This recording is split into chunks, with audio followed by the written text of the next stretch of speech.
Hey everyone, welcome back to another episode of Fishing with James. This is episode 14 of my hand-tied jig series, and today we're going to be tying a classic Red and Chartreuse crappie jig. So let's go ahead and get started. The jig I'm using today is a 1/8 ounce New Age minnow head. I painted it with Ruby Slipper Red Protect paint and put some silver eyes on it. So starting out, I'm going to take a little bit of super glue and put it down the hook. After that, I'm going to make a nice layer of thread about even with the point of the hook. The thread I'm using today is red Danville's 210 denier flat wax nylon. Next, I'm going to dab up any super glue that may be left behind with a paper towel, and then I'm going to cut the tag end of the thread. For the chartreuse in the tail, I'm going to be using a radiation marabou feather. For sizing, I want it to be about the length of the hook, and once I have it estimated, I'm going to put it down and begin tightly wrapping it into the hook with my thread. Usually I do 10 or so wraps of thread here, but it doesn't really matter as long as your feather stays put and is not going to go anywhere. After making sure the feather's in the center of the hook, I'm going to take my thread and start wrapping tightly toward the head of the jig. Once you got the feather wrapped all the way up to the head, take your scissors and cut the tag end of the feather off as close as you can to the hook, and then take your thread and put some more loops of it over the feather just to make sure it's tied in all the way. After that, it's time to add some flash. For this jig, I'm going to be using some chartreuse crystal flash. I think it'll give a nice accent to this tail.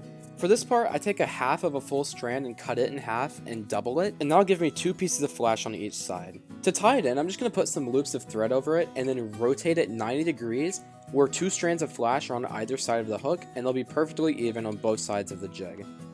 Just like that. For sizing, I want it to end just past the tail, so I'm going to trim it just at the end of the marabou feather, and after that your jig will look something like this. For the body, I'm going to be using some medium ruby red custom chenille. So I'm going to take the end of it and start wrapping it in at the head of the jig and tie it in all the way down to where the end of the thread is.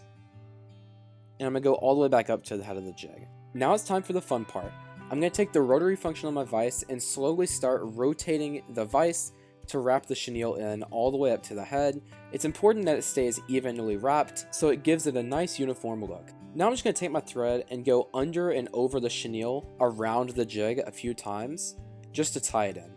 After that, I'm just going to take my scissors and cut the tag end of the chenille and pull out any fuzzy bits that stay behind. Now to finish this thing up, I'm going to take my whip finishing tool and do a double whip finish.